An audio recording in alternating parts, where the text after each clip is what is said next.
Bonsoir à tous, bienvenue dans ce 19-20. Dans une demi-heure maintenant, vous allez retrouver votre édition nationale avec à la une ce soir, Stop Djihadisme. C'est le site choc du gouvernement pour lutter contre l'embrigadement des jeunes sur Internet. Images et messages percutants pour détourner les messages de propagande des islamistes radicaux. L'actualité à présent dans votre région avec d'abord les cars et les poids lourds bientôt interdits dans Paris. En tout cas les plus anciens, c'est la volonté d'Anne Hidalgo pour lutter contre la pollution. Alors cette mesure est-elle applicable? Comment? On vous explique tout dans un instant. Quand l'église voit rouge à Puteaux, la mairie a repeint l'intérieur de Notre-Dame de Pitié en rouge et en violet, sans l'accord du curé et du préfet. Ce soir, la mairie fait son mea culpa et bientôt de nouveaux travaux. Info exclusive de France 3 Île-de-France. Et puis c'est le dernier arrivé dans le club très fermé de la haute couture. Alexandre Vauthier a déjà séduit Rihanna, Beyoncé et Emmanuel Seigné. L'actrice nous dira pourquoi ses créations plaisent tant. C'est donc un coup de frein pour les gros pollueurs. Au 1er juillet, fini les cars et les poids lourds les plus anciens dans Paris. C'est la mesure choc annoncée aujourd'hui par Anne Hidalgo pour lutter contre la pollution. Les explications et les réactions avec Maude Debourg et Constance Prieur. Entre ces cars de touristes et autres poids lourds et la mairie de Paris, la guerre est déclarée. Anne Hidalgo veut tout bonnement interdire les plus anciens de ces véhicules, ceux de plus de 14 ans d'âge. Motif, ils émettent jusqu'à 30 fois plus de particules fines que les véhicules neufs. La pollution génère vraiment un problème de santé publique majeur, avec des morts prématurées, avec des pathologies respiratoires extrêmement graves sur des populations sensibles. Je pense aux enfants, aux nourrissons, aux personnes âgées, et on ne peut plus continuer comme cela. La mesure pourrait entrer en vigueur dès le 1er juillet 2015. Quant au périmètre d'interdiction, il concernerait l'intérieur de Paris et exclurait le périphérique. La mesure d'interdiction des poids lourds les plus polluants et des cars de tourisme dans Paris, il faut la prendre. Ça fait des années qu'on aurait dû la prendre. Mais dans la mesure du possible, il faut essayer de la prendre en concertation avec les maires de banlieue et avec la métropole. Parce que les véhicules ne s'arrêtent pas au périphérique. La mairie de Paris se dit même prête à mettre la main à la poche avec des aides financières à l'achat de véhicules propres. Objectif affiché, éradiquer le diesel à Paris d'ici 2020. J'ai tendance à penser que lorsqu'on annonce plus de diesel dans les rues de Paris, objectif 2020, là ça concerne pas seulement les autocars mais également tous les véhicules, y compris les voitures, c'est un peu utopiste et j'ai tendance à penser que ce serait une posture politique. De son côté, Air Paris a récemment révélé que les Parisiens inhalent environ 200 000 particules fines par litre d'air au cours d'une journée normale. Alors voilà pour la proposition d'Anne Hidalgo, mais une question demeure, est-ce vraiment réalisable? Séverine Larouille, bonsoir. Alors d'abord, la ville a-t-elle le droit d'interdire les cars et les poids lourds les plus polluants? En tout cas, elle invoque le Code général des collectivités territoriales. Il autorise en effet des mesures d'interdiction de circulation, mais seulement sur certaines voies, à certaines heures. La ville de Paris est donc actuellement en discussion avec l'État pour voir si la mesure envisagée entre bien dans ce cadre. Dans le cas contraire, un amendement pourrait être envisagé dans la loi de transition énergétique. Alors l'objectif de la ville, on le sait, c'est d'en finir avec le diesel d'ici 2020. Oui, le plan de la ville se déroulerait en 3 étapes. D'abord, le 1er juillet prochain, la circulation serait interdite aux cars et poids lourds de plus de 14 ans, soit 10% de ces véhicules. Puis, dans un deuxième temps, l'interdiction serait encore plus sévère. Elle serait élargie à tous les véhicules les plus polluants, voitures y compris. Enfin, en 2020, vous l'avez dit Marianne, il s'agirait d'interdire tous les véhicules diesel. Alors, on a l'impression que la ville veut aller vite. Pourquoi ? Alors d'abord, pour s'aligner sur des normes européennes et faire comme certains voisins, dont l'Allemagne. En Europe, 200 villes ont déjà mis en place ces zones à basse émission. C'est le cas à Berlin, par exemple. Enfin, un élément a peut-être accéléré le calendrier du côté de Paris. La conférence sur le climat doit s'y dérouler à la fin de l'année et il n'est pas question de faire mauvaise figure. Bien sûr. Merci Séverine pour ces précisions. Toujours à propos de transport, les routiers sont passés à la vitesse supérieure aujourd'hui, à la veille de nouvelles négociations salariales. Ils ont bloqué une bonne partie de la journée. Un site, mais pas des moindres, la raffinerie Total à Grand-Puy, en Seine-et-Marne, la seule de la région qui fournit toutes les stations-service d'Île-de-France. Carole Pelé, Johan Malka. 4h30 ce matin à Grand-Puy, la seule raffinerie d'Île-de-France. tous les camions-citernes sont à l'arrêt. Aucune station d'essence de la région ne sera ravitaillée aujourd'hui. C'est ce que les syndicalistes appellent une opération coup de poing. L'objectif, obtenir une revalorisation des salaires. Qu'est-ce qu'on a besoin? C'est de le médiatiser. On ne veut surtout pas mettre l'opinion publique contre nous. On a besoin de l'opinion publique pour que l'opinion publique comprenne la problématique de la profession. La cible, c'est le transport. La cible, c'est le patronat routier. La cible, c'est les présidents de fédération. Et certainement pas la femme qui emmène ses enfants à l'école, le gamin qui va à l'université ou la personne qui va chercher un travail. Chômage technique pour les chauffeurs du site. Ils ne savent pas quand ils reprendront le travail. Mais entre eux et les syndicalistes, aucune animosité, plutôt de la solidarité. Le mouvement, c'est un respect parce que les gens défendent leur truc et ma foi, on va être tributaire de ça aussi, hein, quelque part. Je pense que c'est pas mal quand même. Oui, je pense que c'est pas mal. Pourquoi ? Parce que moi, je vois par rapport à mes fiches de salaire, quoi. Il y a encore un an, je touchais encore pas mal. Et plus on évolue, moins on touche, quoi. Alors, on va en arrière, quoi. Alors, Pour que les stations essence soient impactées, il aurait fallu que le blocus dure encore 48 heures. Ce soir, il a été levé. Les syndicats majoritaires ont préféré suspendre leur action jusqu'aux négociations de demain. Le tribunal de commerce de Paris à l'arrêt. Depuis lundi, les salariés du greffe sont en grève. Plus de centres d'appel, plus d'audience. Tous les matins, ils manifestent contre la loi Macron examinée à l'Assemblée en ce moment. Selon eux, elle menace l'équilibre financier des greffes. Ils craignent pour leur emploi. Également dans l'actualité, fini l'unité affichée après les attentats de Paris. La politique reprend ses droits et on peut dire que la campagne des élections régionales qui ont lieu en décembre a commencé. D'un côté, Jean-Paul Huchon, candidat à sa succession à la tête de la région. De l'autre, Valérie Pécresse, future candidate UMP. Tous les deux autour d'un même thème, la lutte contre les ghettos. Daïkodoui avec William Vanqui et Fanny Bouteiller. Jean-Paul Huchon et Valérie Pécresse, côte à côte, au lendemain de l'attaque contre Charlie Hebdo. Une image d'unité régionale qui appartient déjà au passé. Aujourd'hui, chacun apporte ses réponses séparément. Pour Jean-Paul Huchon, la région doit agir dans son domaine de compétences, les lycées et les centres d'apprentissage. La lutte contre le décrochage scolaire va être renforcée et lui-même va aller dans une dizaine de classes à la rencontre d'élèves qui ne seraient pas tous Charlie. Il faut ouvrir le dialogue parce qu'il ne s'agit pas de fermer la parole et d'empêcher les jeunes de penser quelque chose de différent, mais il faut aller vers eux et leur expliquer de manière sérieuse, sereine, quelles sont les règles de la démocratie. Valérie Pécresse adressait hier soir ses vœux au Conseil régional d'Île-de-France. Elle a évidemment évoqué les événements récents.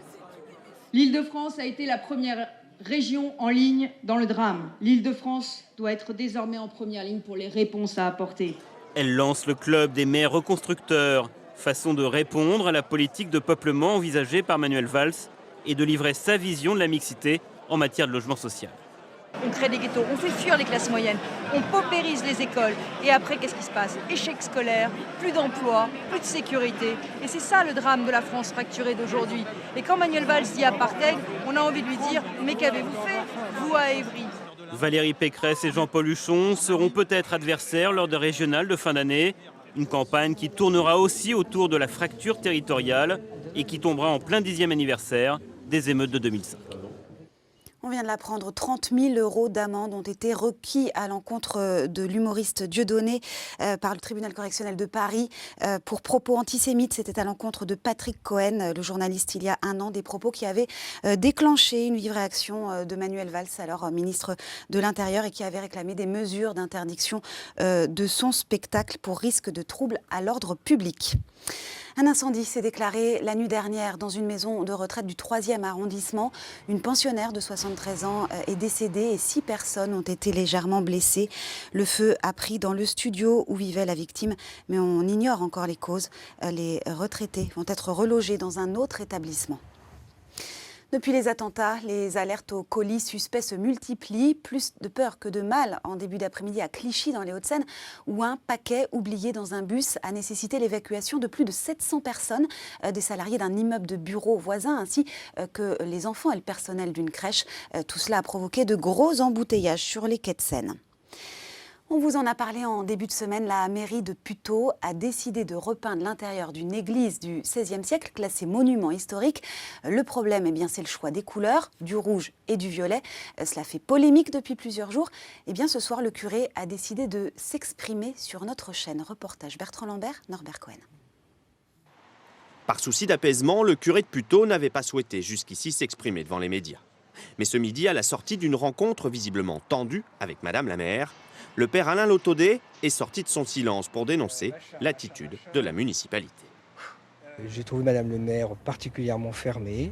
Madame le maire a assumé le fait de ne pas nous avoir informés et assumé le fait de ne pas vouloir être en concertation avec nous, avec la paroisse, avec le curé affectataire, un peu contrairement à ce que la loi et au moins l'habitude impose.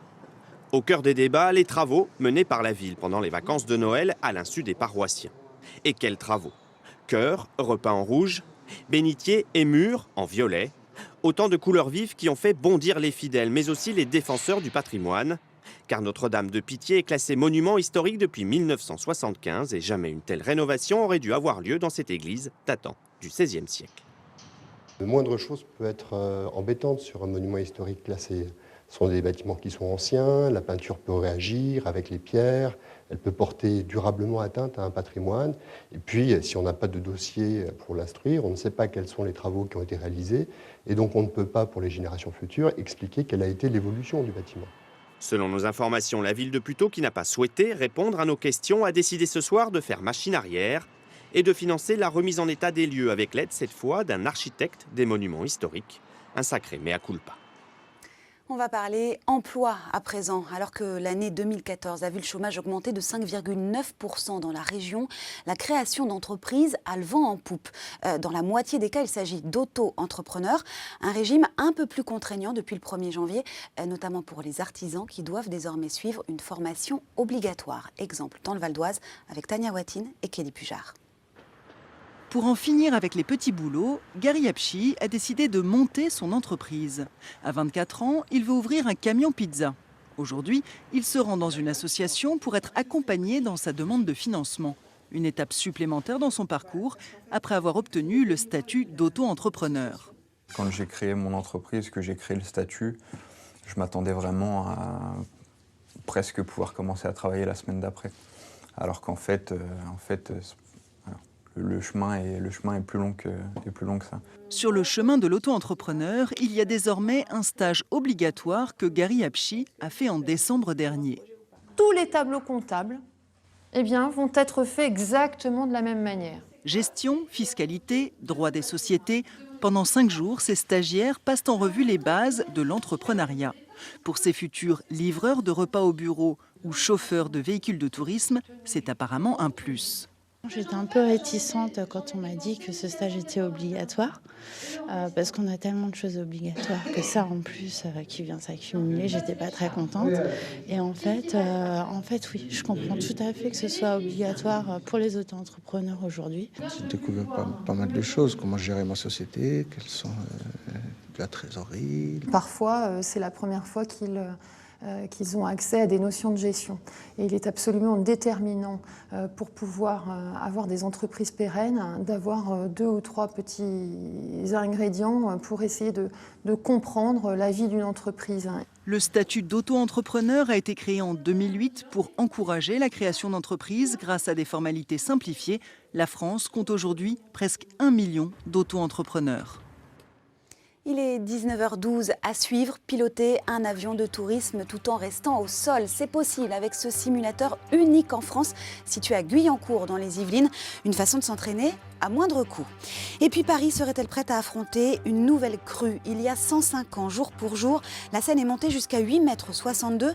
Nous irons en Seine-et-Marne où un projet pilote est lancé pour pomper et stocker les eaux du fleuve. C'est un problème que rencontrent tous ceux qui veulent apprendre à piloter dans la région ou continuer à s'entraîner. Il faut souvent aller loin et les places sont chères dans les aérodromes. Alors, pourquoi pas tester ce nouveau simulateur de vol d'avion de tourisme à Guyancourt dans les Yvelines.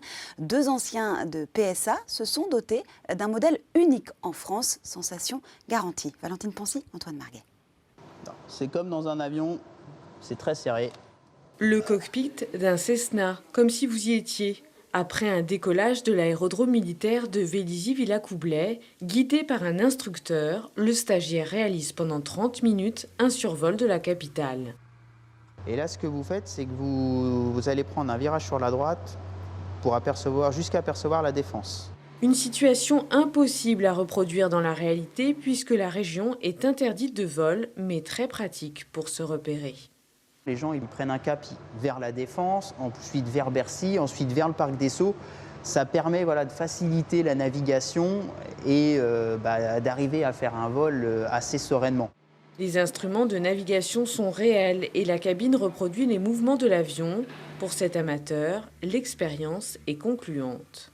Ça fait la même impression que sur un avion normal en fait. Ça fait beaucoup la même impression. C'est-à-dire que la restitution du vol est vraiment bien faite.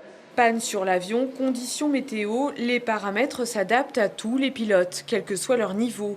Certes, l'appareil n'est pas encore certifié par la Direction générale de l'aviation civile, mais 1 heure dans le simulateur coûte 2 fois moins cher qu'un vol réel. C'est un peu le même intérêt qu'un tapis roulant pour un marathonien. C'est-à-dire que c'est toujours mieux de voler en vrai, ça on est tous d'accord. Mais il y a besoin de se dérouiller, d'acquérir des réflexes, de répéter certaines procédures. Et ça, en partie, on peut le faire sur un simulateur. Ce qui fait qu'après, on le fait mieux quand on est en vrai. Et quand on le fait mieux en vrai, c'est plus de sécurité, plus de confort, plus de plaisir. Et ce simulateur dynamique, unique en France, n'a pas été installé ici par hasard. En Île-de-France, près de la moitié des heures de vol des amateurs sont effectuées dans les Yvelines. Il y a 105 ans, jour pour jour, le 28 janvier 1910, la Seine atteignait 8,62 m, une crue historique. Et si cela recommençait aujourd'hui, le scénario serait catastrophique, car Paris est aujourd'hui plus vulnérable à cause de l'urbanisation. La solution peut être créer un nouveau grand lac réservoir pour pomper et stocker l'eau. Un projet expérimental est en cours en Seine-et-Marne. Farid Benbekay, Philippe Aliès. Quelques centimètres de plus, et la banlieue parisienne pataugerait.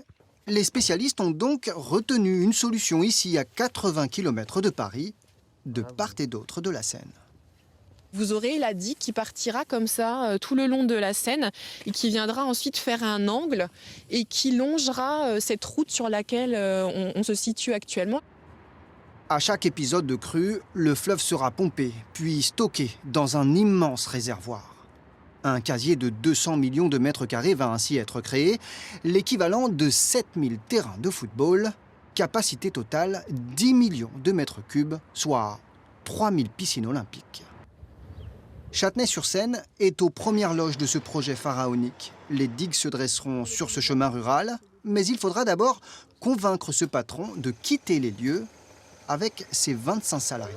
Nous, c'est à peu près de ça. À peu près toute cette superficie-là. Voilà. S'ils ne reclassent pas, le risque est gros. Donc,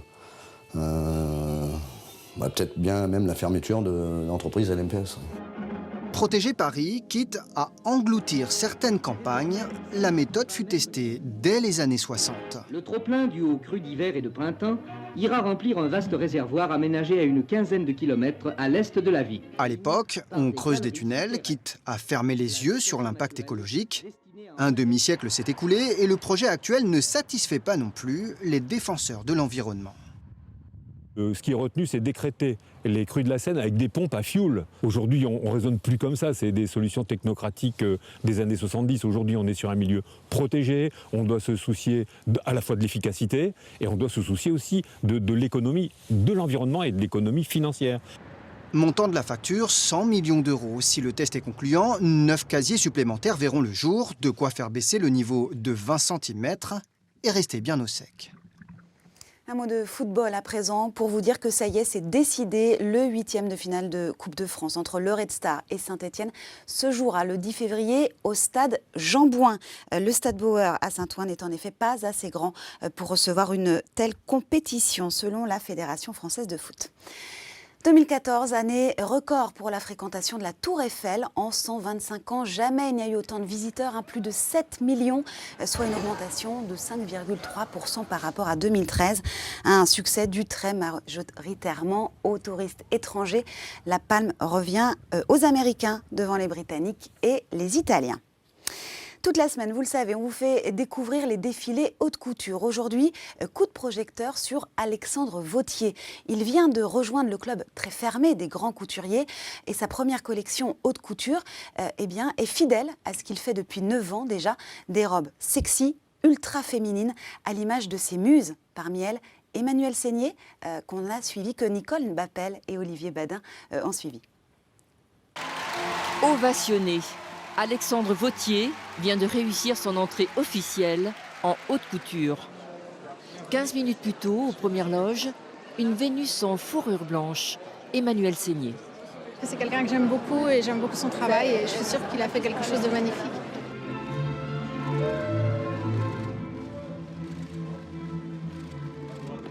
Il a toujours cette même manière de regarder les femmes d'une manière très sensuelle, spectaculaire et des femmes très fortes et des femmes qui font rêver, quoi. Je l'ai rencontré au moment du Festival de Cannes il y a 1 an et demi parce que je lui avais demandé de me faire une robe et il m'a fait une robe magnifique rouge. C'était au moment où il y avait la Vénus à la fourrure.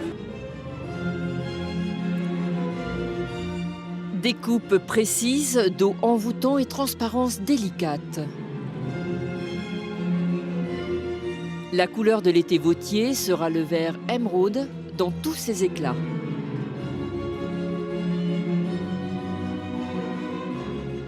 La robe argentée, j'ai adoré, le trench court en vinyle.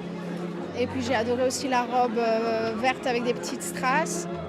Je me suis servi de l'émeraude pour travailler sur des faux reflets entre le noir et l'émeraude. À savoir, on a foncé des verts, on a verdi des noirs, on a joué sur les opacités, sur les brillances, sur les transparences et pour donner des résultats assez incroyables.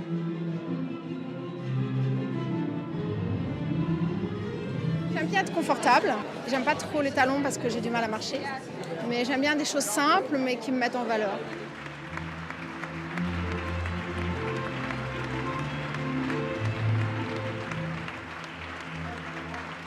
C'est pas une période très sexy et je trouve que c'est bien qu'il y ait des créateurs qui donnent ça un peu dans la mode.